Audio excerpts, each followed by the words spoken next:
During Ijeoma's father's burial, her uncles and aunties flew from far and near just to attend the burial. It was her first time seeing them. Her full name is Ijeoma Ejikamiwa. She is the only daughter of Ejikamiwa who just passed on. Her mother died during her birth. She never knew her uncles and aunties could visit her. Her father told her about them. She spoke to few on the phone, but she had never known any. When her father was sick, it was just her and her father. Her father tried all he could. He tried and struggled for his life. As a 13-year-old girl, she could tell that her father was eager to live, but death took him away from her when she needed him the most. At that point in her life, nothing mattered again. She wore black cloth. Likewise, all the guests that attended the burial of her father, their compound was filled with different calibers of people, the rich, the poor, the young, the old. The truth was that she couldn't recall or recollect how this burial was planned, but here we are today. Tears filled her heart. A 13-year-old girl is an orphan and has no one to run to. Her friends came to console her, her schoolmates who came with their guardians. She was seated in the living room with her favorite neighbor, Auntie Eber. She has been the one holding her strong since her dad became sick, and she took good care of her. Auntie Eber protected her like her own daughter. Auntie Eber, as she fondly calls her, was single, and she was at about 24 to 25 years. Ijeoma lay her head on Auntie Eber's laps as tears dropped from her eyes. People entered the living room to console her. Then this middle-sized looking woman, putting on sunglasses, entered. From the way she was dressed, one could tell that she was very rich. "Hello, Ijeoma. I am Auntie Amaka, your father's stepsister. Your father must have told you about me," she said. And she was right. Ijeoma's father has once mentioned to Ijeoma about his stepsister. After introducing herself, she made her promises to take good care of her and made sure she lacked nothing. After all the promises and talk, she gave Ijeoma some money. Ijeoma thanked her and she went outside to continue with the burial. A couple of other relatives also came into the living room and gave Ijeoma money after consoling her. They made her promise to always be at her beck and call, that she should not hesitate to inform them when she needed anything. One brother, Mike, specifically gave her his phone number to call him when she needed anything. She kept the number safe. The burial ended smoothly. 1 month after the burial, Auntie Amaka came to visit Ijeoma. She had called Auntie Eber when she was coming. She came to take Ijeoma to stay with her. Auntie Eber was relocating. Even though Ijeoma didn't want to go with Auntie Amaka, Auntie Eber promised her that Auntie Amaka would take good care of her and she will attend the best school in the city, that she will also call to check up on Ijeoma time to time. It was also good Ijeoma spend time with her own relatives. Auntie Amaka drove Ijeoma to the city where she lived with her husband. She had a little baby at the time Ijeoma visited. Ijeoma was welcomed into the home and a special meal was made for her. They told her to feel at home and she should tell them when she needed anything. The family was welcoming. Everything was going on well until 3 months later when Ijeoma reminded Auntie Amaka about the school she promised her. She told Ijeoma she will do that. She hasn't forgotten. 5 months later, when Ijeoma was doing some house chores, Auntie Amaka got back home and called her to come to the living room immediately. When she came to the living room, she saw Auntie Amaka seated with a man who was probably in his late 50s or early 60s. She greeted him. She told Ijeoma to go bring water for their visitor, and she did. Ijeoma was full of innocence. When she came back with the water to the living room, her auntie told her to turn around in front of the man, and she did innocently. When the man left, Ijeoma's auntie told her that she had good news for her. "You see, this man that just left, he will take you to school and give you all that you want if you marry him." Immediately Ijeoma heard marry, all the excitement in her froze. "Auntie, I'm just 13, she said. And brilliant Auntie Amaka said, "You can cope." "I trust you," she said again. "I will not marry him." Ijeoma told her auntie.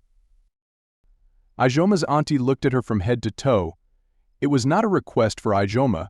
Your bride price will be paid tomorrow and you will leave with him. It felt like a dream to Ijeoma, but it was real.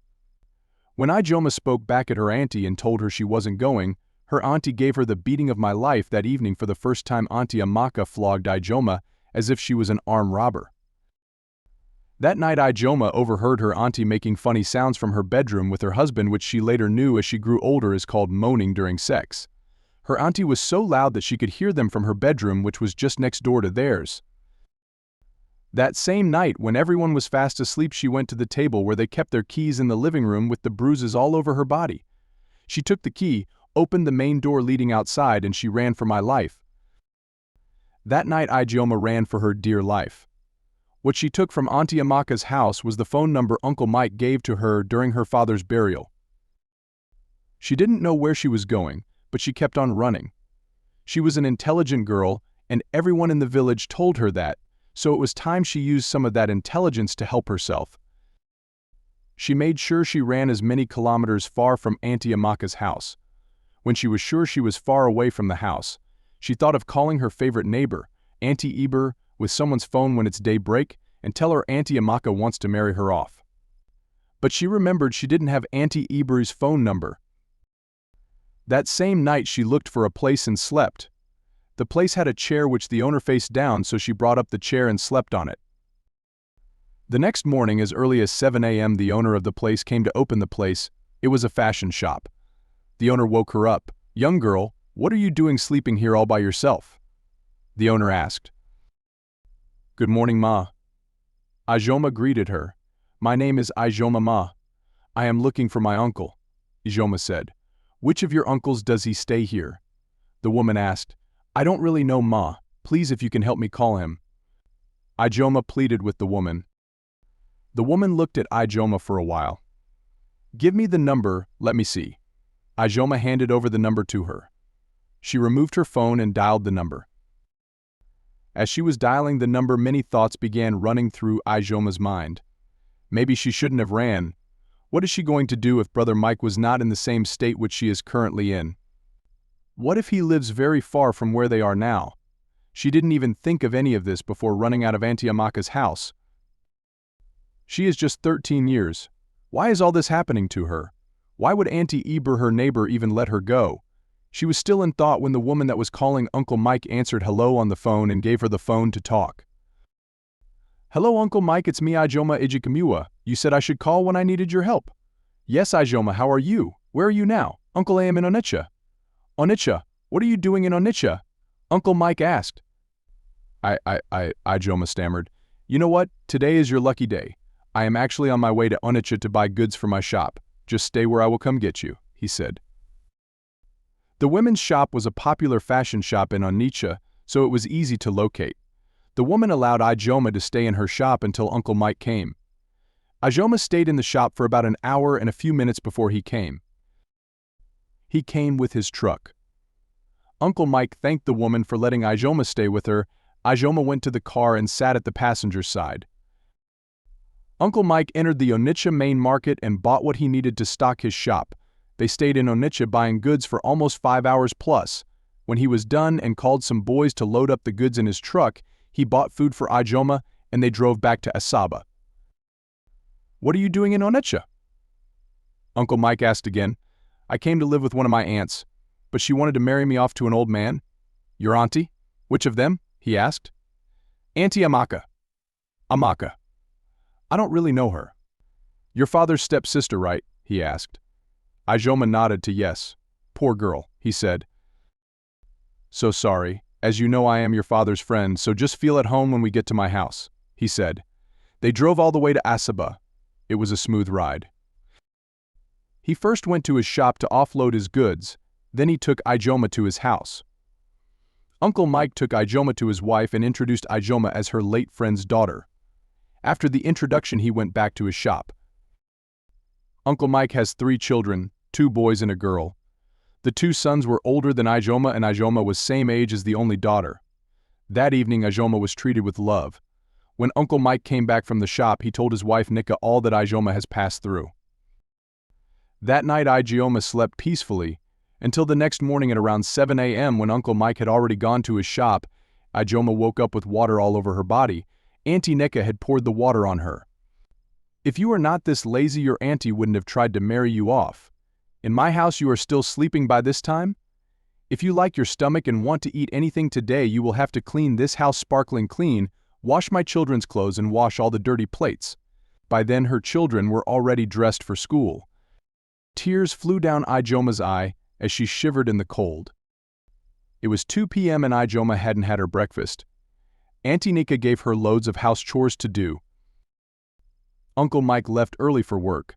She washed, cleaned, and swept the house. By 2:30 p.m. Nika's children had already returned from school. Ijeoma just started washing the dirty plates they used in eating last night. Ijeoma didn't even give her a second to breathe. Tears rolled down Ijeoma's eyes. Auntie Amaka never treated her like this. Did she make a mistake by running away from Auntie Amaka's house? With the way Auntie Nika started treating her, she isn't even sure of going to school again. That day Ijeoma ate her breakfast by 6 p.m., and that was all she had for the day, and that was dinner time for Nika's children.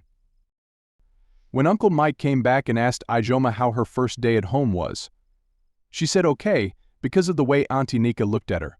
She was scared for her life. She was afraid to tell Uncle Mike. For the next 1 week, Uncle Mike always left home early and came back late. He wasn't always around, and Ijeoma was faced with doing the house chores alone. When Ijeoma escaped from Auntie Amaka's house because Auntie Amaka wanted to marry her off to an old man, Amaka woke up early to go and prepare Ijeoma for her wedding, but when she got to Ijeoma's room, their room was empty but her clothes were still there. Ijeoma. Auntie Amaka screamed her name, but there was no response. Honey. Auntie Amaka called her husband. Where is Ijeoma? She asked her husband. Are you asking me? She slept here last night? I am very sure. Auntie Amaka said, What am I going to do now? This girl has killed me. Matsuoki has paid part of her bride price and I have used the money. Auntie Amaka said, You used the money? What did you use it for? The husband asked. Babe. For that hair I showed you in my phone and I told you about it, and the money is not even complete. Auntie Amaka said. In the afternoon Matsuoki came with his people to finish the bride price of Ijeoma and take her home. But on reaching there, he was told that his bride had escaped. He was really disappointed and angry. He gave Auntie Amaka 3 weeks to provide his money or the bride-to-be or she sees the other side of him. And the truth is that Matsuoki paid a heavy sum as part payment for the bride price. Auntie Ijeoma was left in a state of confusion. Now it's been a month since Ijeoma escaped from Auntie Amaka's house and started living with Uncle Mike and his wife Nika. Uncle Mike got admission for Ijeoma and told her to prepare the next day that she was starting a new school. Uncle Mike made sure Ijeoma got everything she ever wanted. He was a very kind and good man. Ijeoma sometimes wished he didn't marry someone like Auntie Nika. He made sure she started school the next day very early. Ijeoma enjoyed her first day at school. When she got back home, Auntie Nika beat her mercilessly for returning home late. That day Nika worked her way out. And the most painful part was that Uncle Mike also returned home late that day. Ijeoma had bruises all over her back, but no one would notice unless she removed her clothes. One Saturday after everyone had gone out, Ijeoma was left at home to do the house chores. Nika went to the market and the children went to play in the next neighborhood. Ijeoma decided to have a little nap. She went to her room to rest for a few minutes before she continued her house chores. A few minutes into her sleep, she noticed someone touching her. Immediately it became too obvious. She opened her eyes and she saw Emeka, Auntie Nika's first son, beside her. What are you doing? Ijeoma asked him. Emeka was 19 years old. Calm down, you will enjoy it, Emeka said. She started struggling with him, but he overpowered her. She was just 13 years old. She screamed, but no one heard her. Emeka raped her that afternoon, after the drama between them. Emeka went out as if nothing happened. Ijeoma sat on the bed crying. Blood stains were already on her bedsheet. It wasn't long her Madam Auntie Nika came back home and saw the dirty plates still outside. She started screaming Ijeoma's name. Ijeoma, Ijeoma, Ijeoma, Ijeoma. She went to her room and saw her on the bed crying. So we still have dirty plates in this house and all you do is sit on the bed crying? She asked angrily. Emeka forced himself on me, ma. He raped me. Ijeoma told her madam. Auntie Nika lifted up her gown and saw stains of blood on the bed. Go to the bathroom and clean yourself up. Wash this bed sheet sparkling clean. No one else should hear of this if you still want to remain alive. Auntie Nika threatened Ijeoma. Ijeoma stood up and went to the bathroom to clean up herself. One day Uncle Mike finally saw his wife maltreating Ijeoma. He was really pissed. Nika, why are you doing this to this little girl? Is she not too small to be treated like this? Uncle Mike asked. So how do you want me to treat her? So that you will go ahead and sleep with her like my friend Oluchi? Nika asked. So because of what happened over 18 years ago. You are treating this little girl like this, and let me remind you that Oluchi wasn't a maid. Uncle Mike said, she wasn't a maid but she lived with us, and was helping me out with house chores, and you still find a way to sleep with her. Nika said. Lest you forget your friend drugged me, she put something in the food she served me that got me helpless that day. I told you I was sorry. You said you have forgiven me and you still bring this up? You think I will stoop so low to sleep with a little girl? Uncle Mike asked his wife. We don't know people. Ooh, she will soon grow up in this house and you will start having eyes for her. Nika said. Ijeoma is my friend's daughter. Don't ever treat her like a slave again. I really thought you have forgiven me. It's really disappointing that you don't trust or believe me even to this moment. Uncle Mike said and angrily left the house that evening and drove to his regular bar to have a drink. Uncle Mike drove to the bar thinking about how her wife still thinks little of him for something that happened many years ago. Ijeoma was left to finish all the house chores before she could get asleep. She slept late and woke up early. Sometimes Auntie Nika made sure she missed school classes. Her mates at school already know her as a notorious latecomer. It was no longer news in school that the new girl in school was the most unserious. Even when the principal asked Ijeoma what was wrong, she said nothing. Maybe if she told her and the principal goes to confront Nika, she will be stopped from going to school entirely. It was between her and her chi. She doesn't even have time to do assignments. She made a new friend in school. His name is Chinedu, a male about her age. They gossiped, but Ijeoma never told Chinedu about what she passed through in Auntie Nika's house. She only told him that her madam was a strict woman. Chinedu is 2 years older than Ijeoma. It was no longer news in the neighborhood in Onitsha where Ijeoma lived before with Auntie Amaka that Ijeoma escaped. In fact, Aunt Amaka told some of her friends that Ijeoma stole from her and escaped. As the days Matsi Oki gave to Amaka were counting, Amaka was seriously in search of Ijeoma. She doesn't know anyone here, so she won't have gone far. Amaka had thought of calling Auntie Eber to know if Ijeoma returned to her, but she thought it would bring up suspicions, so she let it slide. Uncle Mike was in the bar thinking of what to do next. He didn't want her friend's daughter to suffer in his house because of him. As he drank, he thought he finally concluded on taking her to an orphanage. I am sorry, Ijeoma, for disappointing you. I couldn't even take care of your only daughter when you were gone. Tears dropped down his eye. He paid the waiter and went to his car. He was a little bit drunk. While in his car he was thinking if taking Ijeoma to an orphanage was the best idea. Then it quickly ran to him that he should give the little girl to his sister in Lagos to take care of her. Yes, that's what I will do. He quickly brought out his phone to search for his sister's number in quest of looking for the phone number. He wasn't watching the road and he was hit by another car coming by the other side of the road, and there was a massive crash. An accident occurred. Auntie Nika was still in her house that night when she received a call that her husband was involved in a terrible accident. She rushed to the address of the hospital that was sent to her. On reaching the hospital, she was told her husband was dead. Nika cried that night in the hospital before going home. Immediately she reached home, the first person she faced was Ijeoma. Which you have succeeded in killing my husband. You know my husband left the house this evening because of you, right? Tomorrow morning you will pack your things and leave my house. Nika angrily told Ijeoma. Ijeoma had nowhere else to go. Her only option was to beg Auntie Nika. She would have thought of calling Auntie Iberi, but she didn't have the number. That night Ijeoma couldn't sleep. She thought of what will become of her the next day. The following day, very early in the morning, people, neighbors and friends had already gathered in Uncle Mike's house to console his family. Nika continued crying and crying. She couldn't stop. The children already knew what was happening. They joined the mother in crying. Ijeoma made sure she cooked for them to eat. She cleaned and did everything.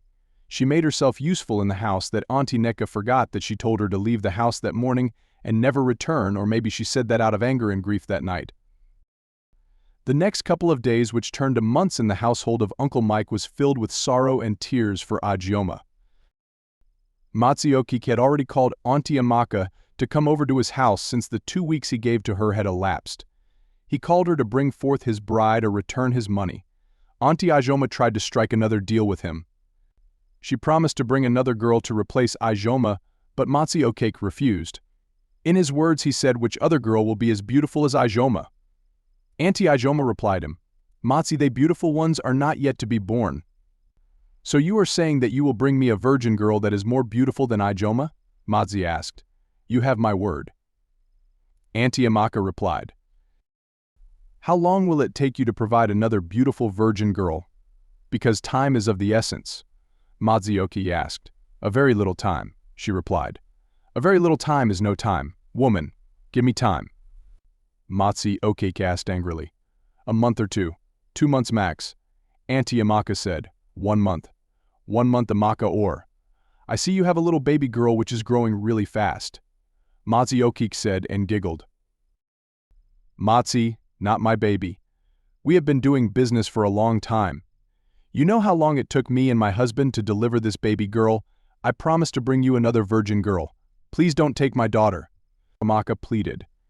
"Then stick to your own part of the deal then. Or like you said, the beautiful ones are not yet to be born." Matsuoke said, chuckled and went upstairs, while his guard led Auntie Amaka outside the gate. The next few days Auntie Eber called Auntie Amaka to know about Ijeoma's welfare. But first they exchanged pleasantries. "How is my girl Ijeoma?" Auntie Eber asked.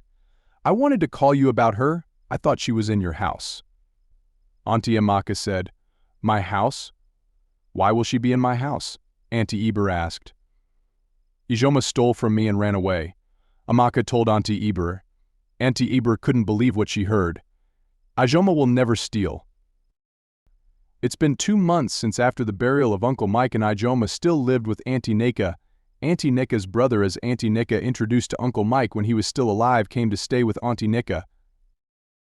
Nika was forced to share her food with the dog. She had no choice, she had nowhere to go.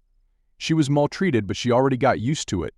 There were still scars on her back due to the beatings she received from Auntie Nika. Emeka, on the other hand, continued sleeping with Ijeoma. He raped her every now and then he had the chance. Auntie Nika doesn't even care, even when Ijeoma repeatedly tells her about what Emeka does to her with tears. Every day in the house she prayed that help would come her way. At that point, Auntie Nika forced her to stop going to school. The next couple of months, since it was difficult for Auntie Amaka to provide another virgin girl for Matsuoke, she decided to run to another state with her family. "You struck a deal with the devil himself. You know how Matsuoke is feared in this town. You still made that deal with him.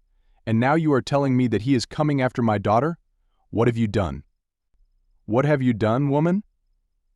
Amaka's husband asked Amaka. "Babe, there is no time for this now. Let's just try to escape first. If we escape, then we will have all the time in the world to talk about this." Auntie Amaka said. The husband couldn't believe what was happening. He helped to pack up her things.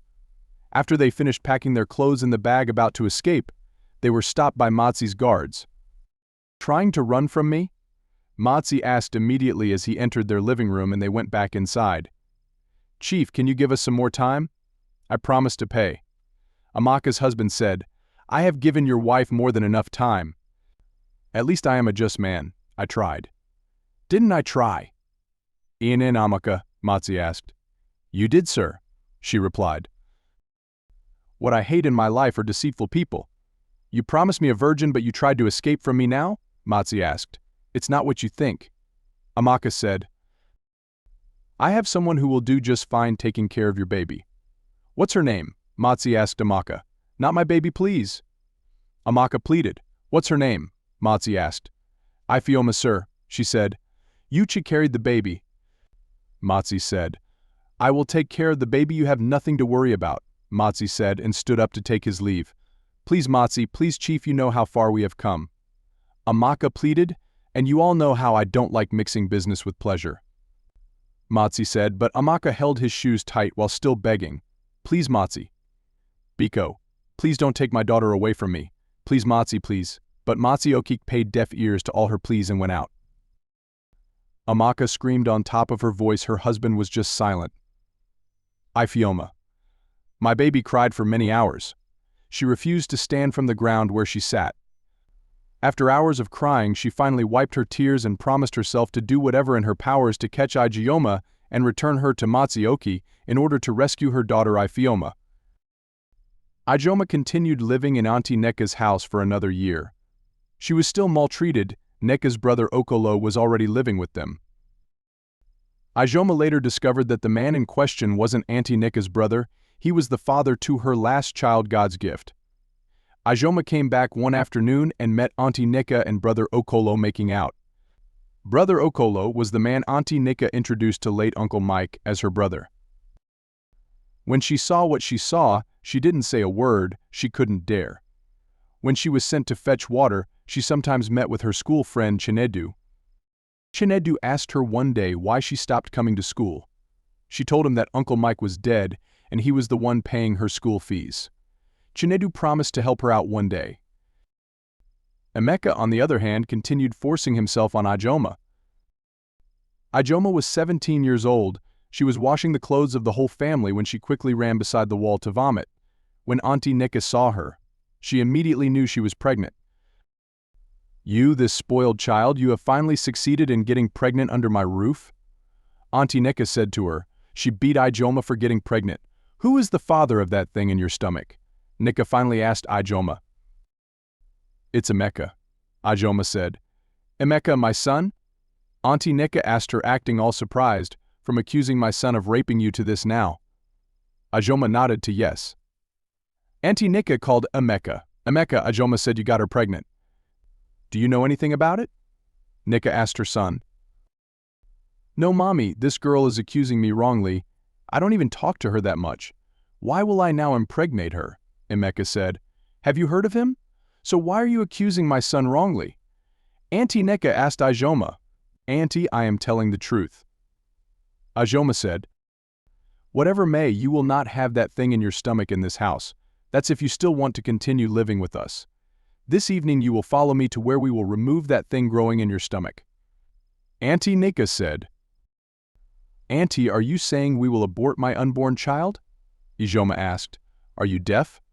You are aborting it this night," Auntie Neka said angrily.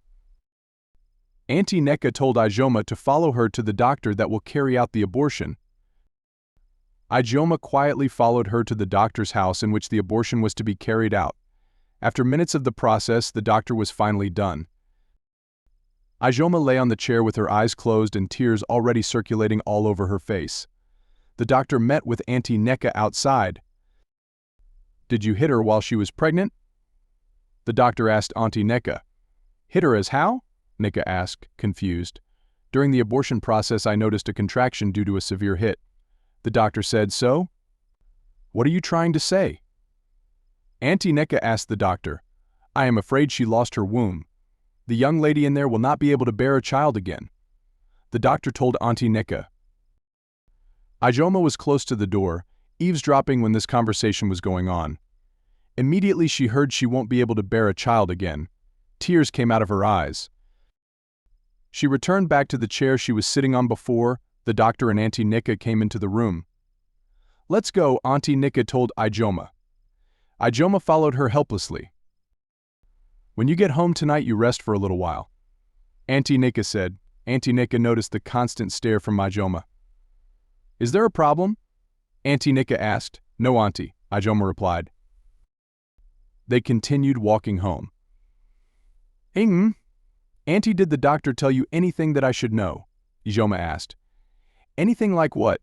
Seems like you are now matured to be questioning me," Auntie Neka said. "Nothing. Just that your face hasn't been good since we came out of the doctor's house." Ijeoma said. Auntie Neka was quiet. The rest of the journey back home was a quiet one. When they got home, Ijeoma went to her room to sleep. That same night became a very long night for Ijeoma. While everyone was fast asleep, she took some of her clothes and ran out of the house. She was really miserable in that house, especially after Uncle Mike died. She was maltreated without regard. It was better she ran for her dear life before she get killed. She was already 17 and she knew what was good for her or not. Chinedu, her formal schoolmate, told her to come stay with him. Chinedu also suffered at the hands of his guidance, but now he lived alone and was doing well for himself, even at that young age. A few months ago, He last saw Ijeoma when she went to the market to buy food. He gave her a small button phone to call him whenever she needed his help. Ijeoma has been safeguarding the phone like her life depends on it. That night after the abortion was the night she made up her mind to call Chinedu. As she ran for her life, she tried calling his number, which was the only number on the phone, but there were a few network issues. She kept trying the number. She tried and tried before the number finally went through.